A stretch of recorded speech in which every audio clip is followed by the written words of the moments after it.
دا کم فرمان چې صادر شوی دی دا د بدو رواجونو متعلق دا فرمان 3 جزء لري. یو جزء د ودونو د مهرونو متعلق دی، دوهم جزء د حج د عمره متعلق دی، دریم جزء د امواتو د مسایلو متعلق دی. مړي څوک چې وفات خدای ستا سړی ورته وګوري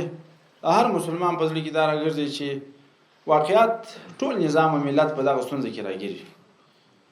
ودونه خدا چې ستونزه لري تاسو قدرمن په دې خبر یاست. موږ ډیر ځوانان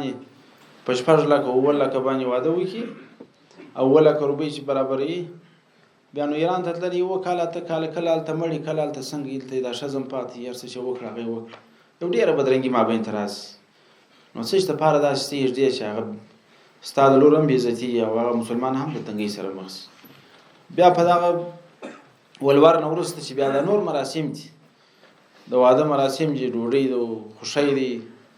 د واده نو ورسته بیا جوړې دي ورسه وراوړل الته کالي ورول الته کالي راوړل هم مسلمان خو راکې 15,000 تنخواهي 6,000 تنخواهي په الله باندې کسان درته هم د وزیر مولا کا پواسه پرده داری واجونه دا غټ مشکلات والحمدلله وس مسلمانانو امیر هغه ټول کنټرول دا غزي په حج په عمرو کې حج خو اسانه دي خدای ورسته مراسم زور غواړي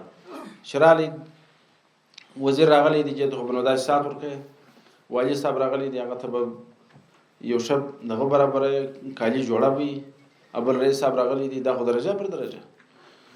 نو دا مسلمان 2 لک د حج مصرف 10 لک او 15 لک بیا د جوړوریانو د مراسم نو غټ بوج ډیر مسلمانان د جتوان لري چې اجته بلارس خو د جتوان لري چې رواجونه پراکي الحمدلله دا مسایل د مابین تللی دي ختم شوی دي او دریم دا د مړو مسایل